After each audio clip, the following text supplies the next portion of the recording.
우리나라는 이렇게 각 지역별로 중증 외상센터라는 것을 운영하고 있습니다.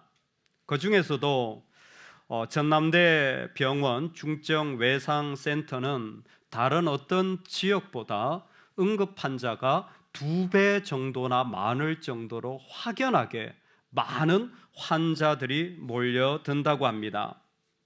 가까이에서는 20, 30km, 평균적으로 한 100km 정도를 1차 병원을 거쳤던, 아니면 응급수술이 필요했건 그 병원까지 오는데 100km를 달려서 전남대 병원에서 치료를 받습니다. 건물에서 떨어지거나 어르신이 경운기를 몰다가 전복되어서 갈비뼈가 폐를 찔렀거나 뇌출혈이 갑자기 생겨서 응급 상황이거나 아기가 태어났는데 얼마 되지 않아 심장이 잘 뛰지 않을 때 유일하게 응급수술을 받을 수 있는 곳이 전남대 병원이라고 합니다. 4개월 된 아이를 키우는 30대 부부가 아이가 좀 입술도 파래지고 뭔가 좋지 않은 것 같아서 병원에 갔더니 빨리 큰 병원 가라는 이야기를 듣고 119를 불러서 젊은 생각에 서울에 있는 병원이 좋지, 그리고는 119 아저씨에게 서울에 있는 큰 병원으로 갑시다라고 출발해서 가는 중에 아버지의 마음에 혹시 서울까지 가다가 무슨 일이 생기면 어떡하지? 라는 생각이 들어서 마음을 바꾸어 그 기사한테 서울로 가지 말고 전남대 병원으로 갑시다. 전남대 병원에 아이를 들여보내고 5분 만에 병원 전체에 코드 블루, 심정지가 와서 숨을 쉬지 않는 일이 생겨 모든 협진 의사들이 달려오는 일이 발생하게 된 겁니다. 병원 도착하고 5분 만에 아이가 심정지가 온 겁니다. 부모는 그야말로 정말 세상이 노랗게 된 것이죠. 감사하게도 급한 의사들의 협진으로 아이는 숨을 쉬게 되었고, 그 젊은 30대 부부가 하는 이야기가 4개월 된 아이의 얼굴을 영영 보지 못할 뻔했다. 정말 머리털이 삐죽 솟을 정도로 놀랐다라고 얘기를 하더라고요. 응급실에 수많은 사람들이 정말 끊임없이 파도처럼 밀려오는 자리를 가만히 들여다보면서 우리에게 죽음이라고 하는 것은 우리가 생각하는 것보다 훨씬 크고 중요하고 어마어마한 영향을 미치는 것은 아닐까라는 생각을 하게 됩니다. 죽을 준비가 되셨습니까? 지금 죽으셔도 괜찮겠습니까? 하면 쉽게 저는 70까지만 살다 충분합니다. 저는 언제든지 죽을 준비가 되어 있습니다 라고 말은 할 수 있지만, 정작 죽음이 나에게, 내 가족에게, 나와 함께 있는 자들에게 닥칠 때의 그 당황스러움과 힘든 마음, 그리고 어려운 순간을 우리는 과연 넘어설 수 있을까요? 오늘 우리가 얘기하는 부활은 죽음, 그것을 통과한 다음에 일어난 사건입니다. 부활을 이야기하기 전에 과연 우리는 죽음을 내 안에 받아들여서 내가 이 땅에 살아가면서 어떠한 죽음의 영향력이 오더라도 괜찮습니까? 여러분, 죽음이 왜 생겼습니까? 죄의 결과입니다. 예수님을 믿든 안 믿든 죽음을 피할 수 있는 사람은 없습니다. 왜? 사망의 죄의 열매가 죽음이기 때문에 그렇습니다. 여러분, 죽음의 이 죄의 하수인이 뭡니까? 염려입니다. 염려하고 있지 않습니까? 오늘날 이 염려를 일으키는 세상 일들이 우리에게 다가와서 우리의 마음을 여전히 흐트리고 있지 않습니까?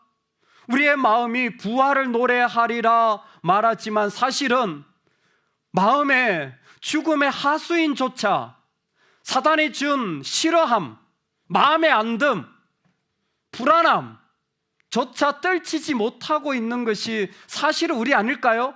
그런데 죽음을 이기시고 라는 말을 과연 우리는 정말 얼마나 진실되게 고백하고 있을까요? 우리는 어디까지 정말 죽음을 내 삶 속에 선포하고 있을까요? 묻는다면 다른 건 못해도 예수 그리스도로 말미암아 그분의 죽으심이 내 안에 죄의 자리를 씻기는 은혜는 분명히 있기를 소망합니다.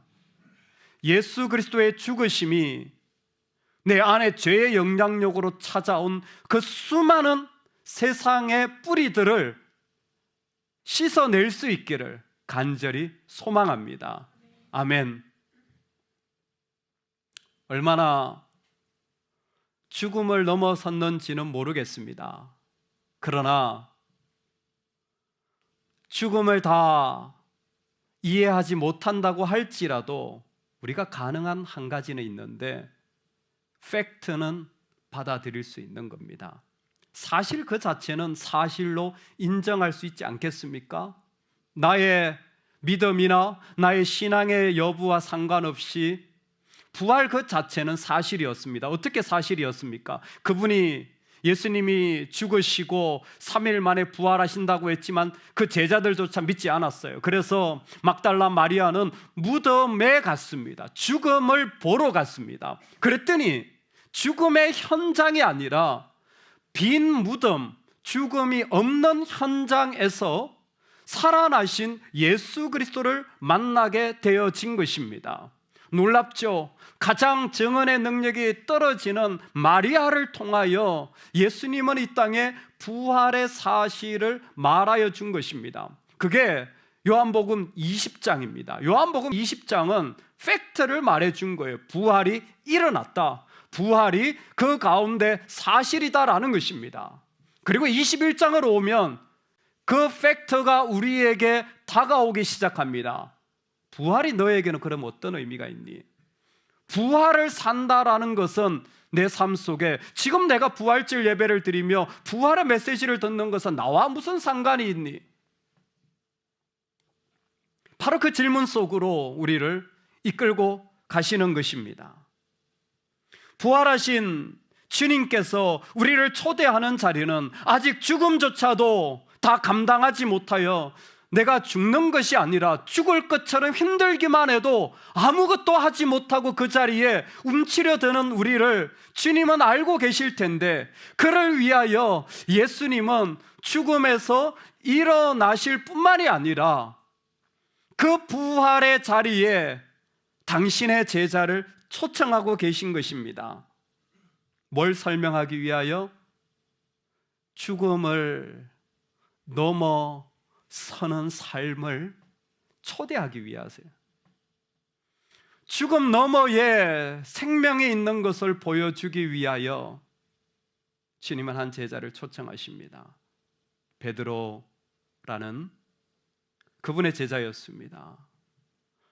베드로와는 참 많은 이야기가 있지만 그 중에 가장 최근에 일어났던 이야기는 이것입니다. 베드로야, 예 주님이 어디를 가시든 저는 따라가겠습니다.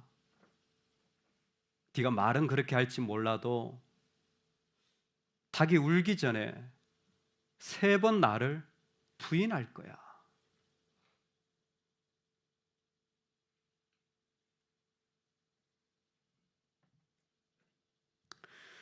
내가 가는 곳에 지금은 따라올 수 없으나 후에는 따라오리라.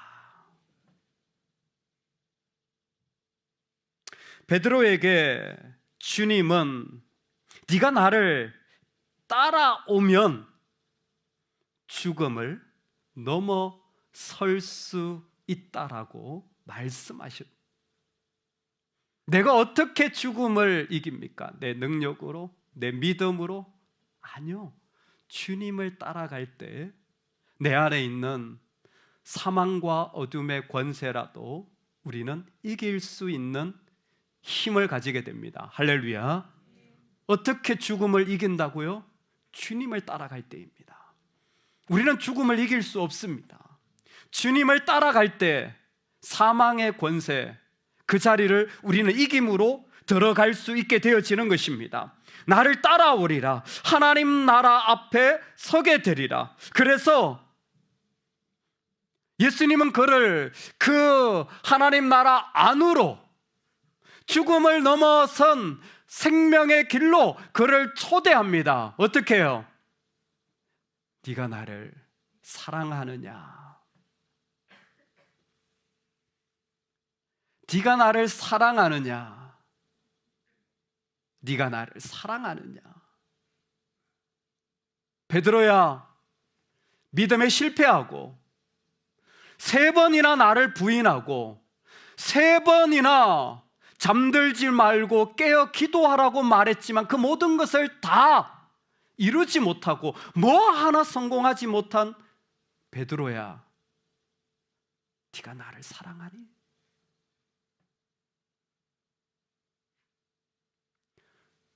배신의 자리에서 참 신기하게도 유다는 주님을 떠났습니다.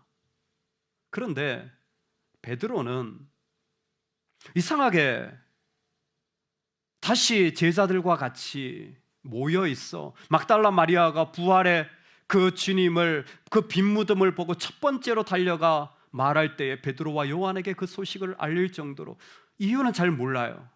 누군가는 떠나고 누군가는 배신과 실패를 했지만 믿음 없이 여전히 그 자리에 앉아 있는 것 같습니다. 그리고 아직 그 스스로 예수 그리스도를 부인하고 스스로 믿음 없는 죽음의 자리에 살아간다고 생각한 베드로에게 주님이 물으시는 거예요.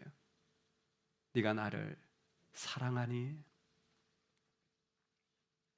여러분, 주님을 사랑하십니까? 주님을 사랑하십니까? 주님을 사랑하십니까? 저는 이 질문이 죽음을 넘어가는, 실패와 아픔을 넘어가는 부활의 질문이라고 생각합니다. 네가 나를 사랑하니? 그렇게 실패했는데도 나를 사랑하니? 그것밖에 안 되었는데 여전히 나를 사랑하니? 주님 물으시는 거예요. 그 주님 앞에 베드로는 예 주님, 주님을 사랑합니다. 예 주님, 주님을 사랑합니다. 주님을 사랑합니다라고 고백할 수밖에 없는 마음이었습니다. 부활이 무엇이냐 묻는다면 저는 하나밖에 설명할 수 없을 것 같습니다. 부활은 다시 사는 것입니다. 부활은 다시 시작하는 것입니다. 부활은 다시 걸어가기 시작하는 것입니다. 부활은 다시 일어나는 것입니다. 부활은 다시 한번 기회를 가지는 것입니다. 끝났다고 말하는 어떤 자리에서도 부활의 주님을 믿는 부활의 주님은 여전히 그 자리에 웅크리고 있고 믿음 없는 자에게도 다가가서 네가 나를 사랑하니? 저는 저의 믿음을 믿지 못하겠어요. 저는 저의 신앙을 모르겠어요. 그럼에도 불구하고 주님을 사랑합니다. 주님을 사랑합니다. 그럴 때 그의 삶에 부활의 능력은 일어나서 그로 하여금 실패하고 배신한 자리에서만이 아니라 그로 하여금 다시 한번 일어나도록 세워주시는 거예요. 아무것도 하지 않았어요. 그냥 그 부활의 질문을 받았을 뿐이에요. 뭐라고요? 주님을 사랑하니? 라고 물었을 때 주님을 사랑합니다. 그랬더니 예수님이 놀랍게 하시는 말씀이 무엇이냐면,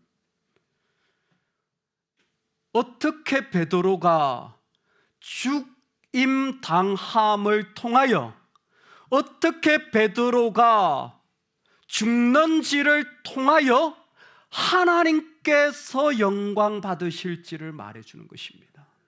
예수님의 죽음의 자리가 영광의 자리가 되었거든요. 예수님의 죽음의 자리가 생명의 자리가 되었거든요. 그런데 놀랍게도 예수님에게 일어났던 이 일들이 베드로에게 전하여져서 베드로가 어떠한 죽음으로, 그는 죽어요, 그는 실패해요, 그는 안 돼요, 그는 여전히 묶여져 있어요. 그럼에도 불구하고 하나님께 영광을 돌릴 것인지 구체적으로 십자가에 달려 예수님처럼 죽임당할, 남들이 띠를 띄우고 죽임을 당할 것을 말씀하여 주시는 것이었습니다. 그의 죽음의 자리가 하나님의 영광의 자리로 바뀌어지는 것이었습니다. 언제? 우리가 주님을 사랑하며 나아갈 때입니다. 성경에 보면 아브라함이 있습니다. 아브라함은 하나님께 약속을 받아서 아이를 낳을 것이라, 그가 너의 상속자가 되리라는 하나님으로부터 직접 말씀을 받았지만 그 약속을 온전히 믿지 못하였습니다. 실패한 자죠. 그래서 100세에 하나님이 자녀를 주신다고 하지만 신뢰할 수가 없었습니다. 그래서 그가 불신앙으로 살아갔던 삶의 증거가 태어난 이스마엘입니다. 이건 사람들이 다 알 정도예요. 나는 믿음 없습니다, 나는 안 믿습니다, 증거를 가지고 살았어요. 그런데 놀랍게 하나님의 때가 되자 그가 아들을 낳게 됩니다. 그 아들 이름이 뭡니까? 이삭이지 않습니까? 아브라함의 아들 이삭을 얻게 돼요. 그리고 그 이삭을 하나님은 그 아들이 자라가는 어느 날 모리아 산이라는 산에 올라가서 제단에 제물로 바쳐서 아들을 죽이라는 말도 안 되는 명령을 내리십니다. 그때 아브라함은 그 이삭을 데리고 그 모리아 산으로 즉각적으로 올라가게 되어집니다. 여러분, 그때에 그가 그 아들을 데리고 올라가는 그의 마음을 히브리서 11장이 이렇게 표현하고 있습니다. 죽은 자 가운데서 다시 살리실 줄로 생각한지라. 놀랍죠? 아들 이삭을 데리고 나갈 때 그의 마음 안에 뭐가 있었냐면 하나님이 설명해 줄 거예요. 그가 죽더라도 다시 살리실 것을 생각한다는 거예요. 다시 살아나는 게 뭡니까? 부활이지 않습니까? 여러분, 믿음이라고 하는 것에는요, 부활이 다 이미 포함되어져 있습니다. 아니, 목사님, 아브라함은 구약이고 예수님은 신약에 오셔서 나중에 오신 분이니까 나중에 오신 분이 어떻게 부활하시는 게 그 아브라함하고 영향력이 있습니까? 예수님의 부활은 역사 이전과 이후 모든 믿음을 완성케 합니다. 예수님의 부활은 시공간을 초월하여 이후뿐만이 아니라 이전에 있는 율법뿐만이 아니라 모든 믿음을 온전케 하시는 거예요. 그래서 예수 그리스도를 믿을 때 우리 안에는 나도 모르게 뭐가 있냐면 다시 일어날 수 있는, 다시 살아날 것에 대한 소망의 이야기를 가지고 있었는데, 아브라함이 아들 이삭을 바치고자 할 때 그의 마음에는 뭐가 있었겠습니까? 나 실패했는데, 나 불신앙인데, 나 하나님 앞에서 믿음으로 살지 못했는데, 그런데도 불구하고 하나님의 음성이 들리는 거예요. 사랑하는 자녀야, 네가 나를 사랑하니? 네가 나를 위하여 너의 소중한 아이를 내어줄 수 있니? 여러분, 뭐라고 대답하시겠습니까? 실패했던 아브라함은 자신에게 생명을 주신 하나님을 실제로 경험한 거예요. 여러분, 만약 우리에게 자녀가 있다면 그냥 보세요. 하나님이 생명 주셨잖아요. 안 보이세요? 내가 만들었나요? 아니요. 하나님이 생명 주셨잖아요. 그러면 생명이 있잖아요. 그러면 살게 될 줄로 믿습니다. 무슨 시청각 교육이 더 필요합니까? 생명을 주셨잖아요. 그 생명이 자라잖아요. 아브라함은 믿음의 불신앙 속에서 생명을 얻는 경험을 하자 죽음이라도 다시 살게 될 줄로 믿습니다. 믿음을 가지게 된 거예요. 부활은 우리를 다시 살게 하여 줍니다. 부활은 우리를 다시 일으켜 그 자리에 걸어가도록 인도하여 주시는 것입니다. 부활은 우리로 다시 한번 그 삶에 도전하도록 우리를 세워주시는 거예요. 그래서 오늘 말씀의 결론이 놀랍습니다. 하나님 베드로를 이끄십니다. 실패하고 부인했던 그에게 부활의 메시지를 던져주며 네가 나를 사랑하느냐 물었을 때에 그의 안에 그 고백이 다가오자 부활의 능력이 일어나고 그의 죽음조차도 하나님의 영광이 되어지는 놀라운 일들이 일어나게 될 때에 그 안에 이미 주님은 부활의 삶을 그의 안에 심기 시작했어요. 주님을 사랑합니다 그랬더니 예수님이 말씀하셨어요. 네가 내 양을 먹이라. 여러분 혹시 우리가 베드로 지금 얘기하고 있는데 처음 예수님이 베드로를 만났을 때에 갈릴리 바다에서 만났을 때 예수님이 첫 번째 초청했던 게 뭔지 기억하세요? 물고기 잡는 그를 예수님이 부르셨잖아요. 그리고는 예수님이 그에게 또 다른 자리를 허락해 주셨습니다. 어떤 자리였죠? 사람을 낚는 어부가 되게 하리라. 사람을 낚는 물고기 잡고 있었는데 사람을 낚는 어부가 돼. 그런데 예수님이 지금 말씀하시는 거예요. 잠깐만 성경을 보겠습니다. 15절 말씀인데요. 저와 여러분의 성경이 같다면 아마 같은 표시가 있을 겁니다. 15절에 그들이 조반 먹은 후에 예수께서 시몬 베드로에게 이르시되 요한의 아들 시몬아 내가 이 사람들보다 나를 더 사랑하느냐. 여러분 성경에 있습니까? 있어요? 네, 감사합니다. 똑같은 성경이군요. 그런데 거기에 보면 내가 이 사람들보다 할 때 사람 앞에 작은 숫자나 기호가 있는 거 보이세요? 이걸 관주라고 말하는데 너무 작은 성경은 생략되어 있을 수 있지만 웬만한 성경은 다 있을 겁니다. 제 성경은 번호 2자로 되어 있습니다. 그건 뭐냐면 이 말에 대한 설명이 아래에 있다라는 거예요. 그러니까 아래쪽으로 가면 이 갈로하고는 또는 것들보다라는 글자가 적혀져 있습니다. 혹시 적혀져 있으면 한번 끄덕끄덕 한번 해보시죠. 많은 분들이 적혀져 있네요. 예.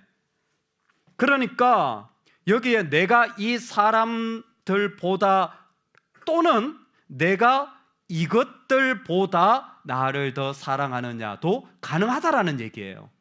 이 말씀이 원어로 보면 더 분명한데 여기 쓰인 단어가 중성 인칭 대명사입니다. 보통 우리는 남성이나 여성이나 이렇게 성구별을 하는데 헬라어는 이 중성이라는 게 있어요. 이 중성이라는 게 뭐냐면 물건이에요, 물건. 그러니까 사람도 될 수 있고 물건도 될 수 있고. 그래서 이것들보다 나를 더 사랑하느냐가 충분히 가능한 겁니다.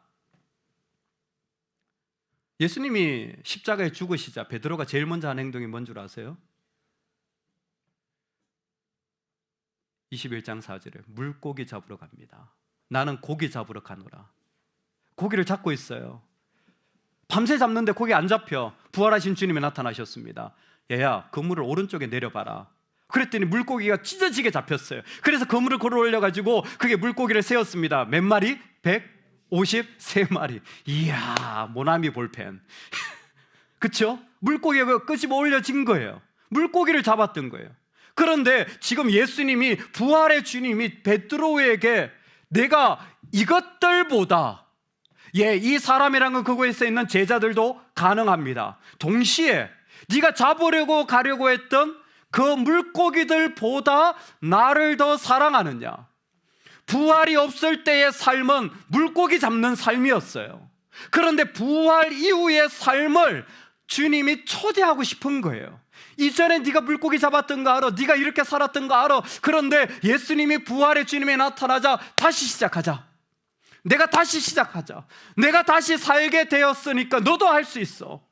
그게 우리의 믿음인 거예요. 그런데 그 믿음 안에 주님이 심어놓으신 게 뭐냐면 부활 이후의 삶은 물고기 잡는 삶으로 끝나는 것이 아니라 내 어린 양을 먹이는 삶이 포함되어져 있다는 거예요.